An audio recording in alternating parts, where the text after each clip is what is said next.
Então, tudo isso daí integra a minha função lá dentro. E não só isso, eu quero aproveitar um gancho, que eu lembrei de algumas coisas, até pedir para você comentar. A gente continua na linha do tempo, mas isso é importante. Você falou de BIOS, e aí o que acontece? Hoje o que mais nós precisamos é observar versões de BIOS, principalmente agora nos computadores. Teve o lance dos Intel também, mas nos computadores AMD. Eu conheço um monte de gente que pega, compra o computador, nem atualiza a BIOS, sai usando e vai usando, de repente o computador começa com um comportamento estranho, porque dependendo da versão do Windows, ele pede para você atualizar a BIOS, ninguém sabe disso. Uhum. E você é uma pessoa que você tem que estar sempre estudando para saber repassar isso para as pessoas também, Sim. no lado técnico, né? Então, assim, isso aí é muito mais complexo do que vocês podem imaginar. Não é uma coisa simples assim. Imagine detectar um problema desse.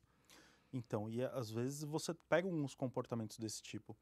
Tem função que né, o cliente usa de forma específica e no básico ela funciona.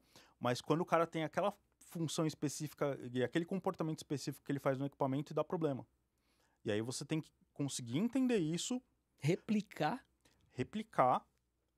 Às vezes, quando eu não consigo replicar, eu tenho que conseguir textualizar isso daí para o pessoal da matriz, porque a gente tem uma questão, uma barreira de língua, né? Nós falamos aqui entre a gente em E o fuso horário português, também, né? a gente transfere para o inglês, e aí os caras pegam o inglês lá, transfere para chinês, e às vezes dá uns conflitos aí no meio do caminho, porque a gente pensa de um jeito, os caras pensam de outro, né? E às vezes você não consegue textualizar isso direito. E Sim. várias vezes tem que ir lá replicar o problema e gravar vídeo para os caras, ó, tá acontecendo aqui assim, para os caras conseguirem entender, porque da mesma forma que eles, se eles falando na língua deles lá, né, lógico que tem toda a questão local, né?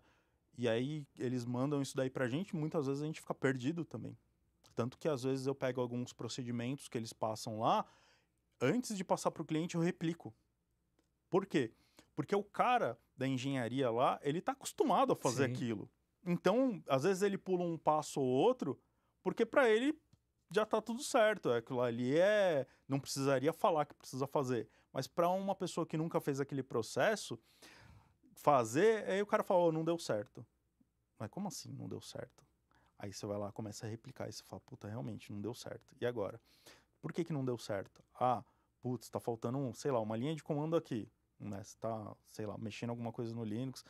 Ah, precisa dessa outra linha de comando aqui. Ah, putz, você precisa instalar um pacote antes. Então tem todas essas coisinhas que você tem que ficar, né, mitigando para conseguir passar mastigado, porque senão dá problema.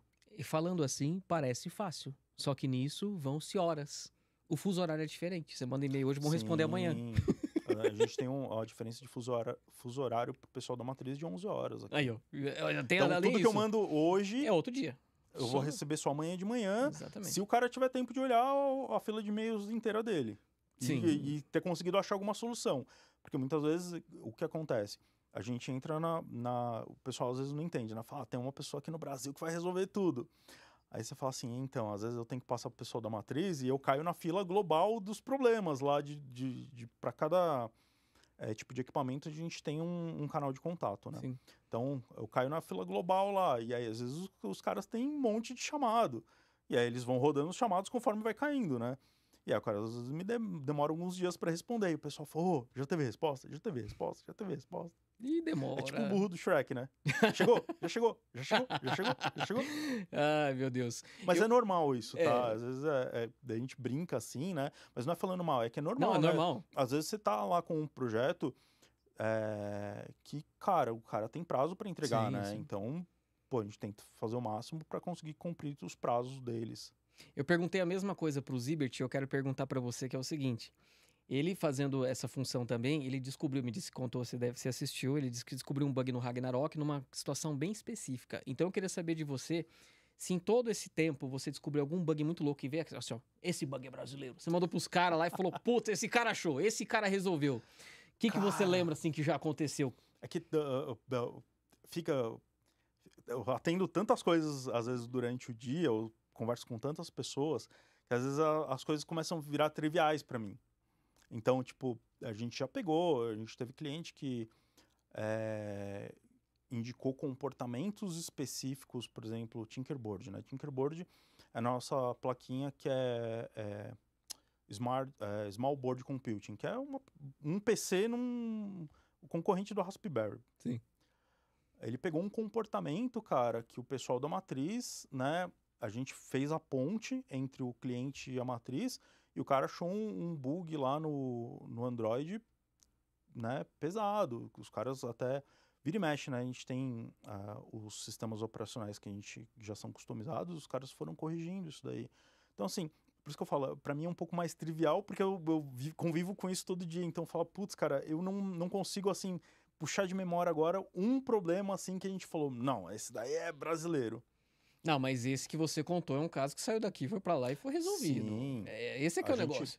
Tem alguns casos, né, que os clientes, a gente ajuda os clientes a montar alguns equipamentos que às vezes o pessoal lá fora ainda não tinha pensado em usar aquele equipamento exatamente para aquela função, entendeu?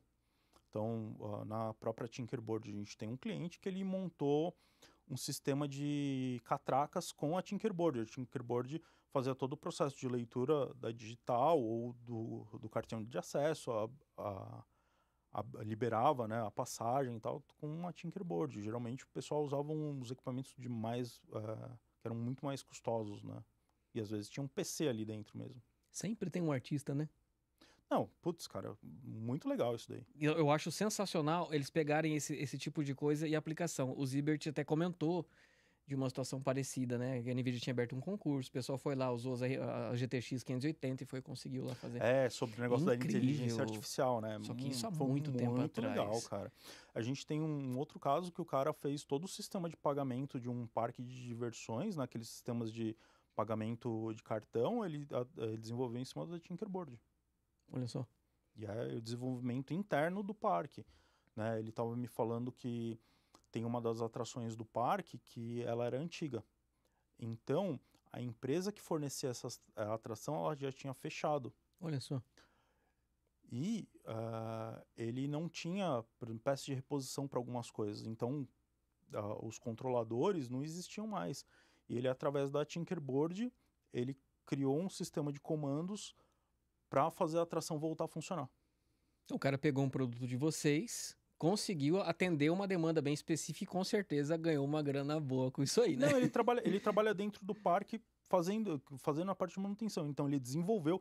Cara, eu acho esse cara muito fantástico. Ele desenvolveu, né, a aplicação para fazer a atração do parque voltar a funcionar com a Tinkerboard, cara. Legal. Ele falou, teve um trabalho imenso, né, para fazer funcionar, mas, pô, o cara desenvolveu isso daí, o cara é muito bom.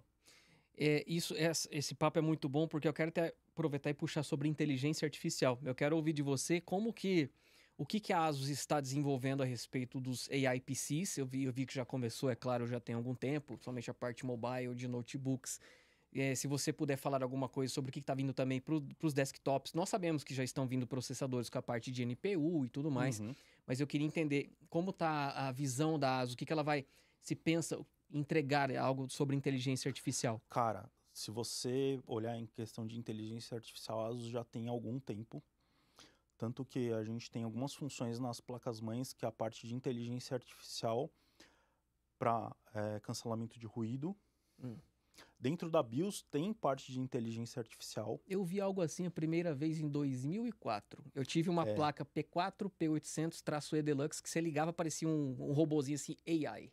Aí já tinha algumas funções que as outras não tinham. Era controlador de fã inteligente, era isso do ruído, tinha algumas coisas interessantes mesmo. Então, agora o negócio está um pouco mais avançado, né? A partir da série 800 de AMD e a partir da série... Não lembro se era 700 de Intel ou 800 de Intel, você já tem a parte de inteligência artificial de overclock. Ah, é? No AMD você tem... Como que é feito isso? Ele tem algum sistema na placa-mãe que faz alguns testes no processador? Exato. Na verdade, ele pega o sistema inteiro e na própria BIOS ele roda alguns testes e aí ele te dá um nível de overclock que é compatível, estável com o seu hardware. Aí, inclusive, provavelmente ele deve testar a temperatura também. Sim. Vamos supor que a pessoa vá, compra o PC, se colocar um arrefecimento bem bom, assim, que consiga segurar bem a temperatura, talvez ele até entregue um pouco mais, porque ele sabe que tem margem. Exato. Pô, isso aí é muito bom. O pessoal que não quer ficar perdendo muito tempo e não sabe fazer, já pode usar os presets, né? Já tem um preset lá que você aciona, e aí ele roda né? Ele rebuta a máquina várias vezes, ele faz vários testes e aí ele te entrega, ó, tantos por cento, dá para você rodar com tantos por cento de overclock aqui. Caraca, que legal. Então, série 800 do AMD seria X870, B850. 50, é, O 820 não faz, né? A gente sabe. Mas o Intel, então, desde o Z700. desde os Z700 já tem a parte de inteligência artificial lá. Muito legal. E aí, Intel, lógico, Intel é mais fácil de você fazer overclock, né? Sim. A gente sabe disso. Apesar, né, das questões, é mais fácil e fica mais estável. Mas, cara, pensa o seguinte, na AMD, você tem a parte do PBO e você tem a parte onde você seta manualmente. E essa parte da inteligência artificial, ele fica fazendo chaveamento. Então, por baixo do sistema, ele fica chaveando qual que é o melhor modo para você utilizar naquela aplicação. Sério? Sério. E funciona em jogo também? Funciona em jogo também. Então, em muitos casos, pode ser que ele consiga encontrar um sistema, um jeito de usar de overclock fixo do que o PBO e fique melhor em jogo. Isso é interessantíssimo. Eu não cheguei a testar isso ainda. Eu tô com um Série 9000 na bancada lá, mas minha placa é Série 600. Eu não lembro se essa Série 600 que eu tenho uma B650, ela já tem esse sistema. Eu acho que não. Atualiza BIOS. Já tá na última versão. Eu atualizo toda vez que sai. Porque eu recebo todos os reportes ali, né? Não, se eu falei zoando, é claro que você atualiza. Você tem acesso muito antes que eu, mas eu falei zoando. Assim. Eu tô tentando colocar isso na cabeça das pessoas, sabe? Na AMD precisa atualizar pra ficar Mas a seguro. Intel também, cara. A Intel agora tá precisando mais também. Não, mas né? já tem um bom tempo. É que assim, o pessoal não consegue enxergar, mas a Intel, a questão do MEI, né? Que é o Sim. gerenciador do processador, ele tem muitas atualizações. Desde a época, foi o que? Nona geração, oitava, nona, que começou com aqueles problemas do pessoal invadir, lembra os malwares. Uhum. Desde essa época para cá, a Intel periodicamente lança atualizações do MEI e obrigatoriamente você tem que atualizar a BIOS para fazer isso. Eu já vi algumas situações em que, por exemplo, ou você baixa esse driver manual e ele faz uma atualização a nível de BIOS, ele Sim. altera a versão do... Você entra na BIOS, depois mudou do MEI, e até às vezes o próprio Windows Update não é o melhor lugar, mas querendo ou não, Sim, ele acaba atualizando. Mas isso começou a virar padrão a partir do Windows 11, quando o Windows 11 foi lançado. Depois de um tempo começou a aparecer isso, tanto que alguns fabricantes, principalmente na parte de notebook, as atualizações de BIOS vêm pelo Windows Update. Que interessante, hein?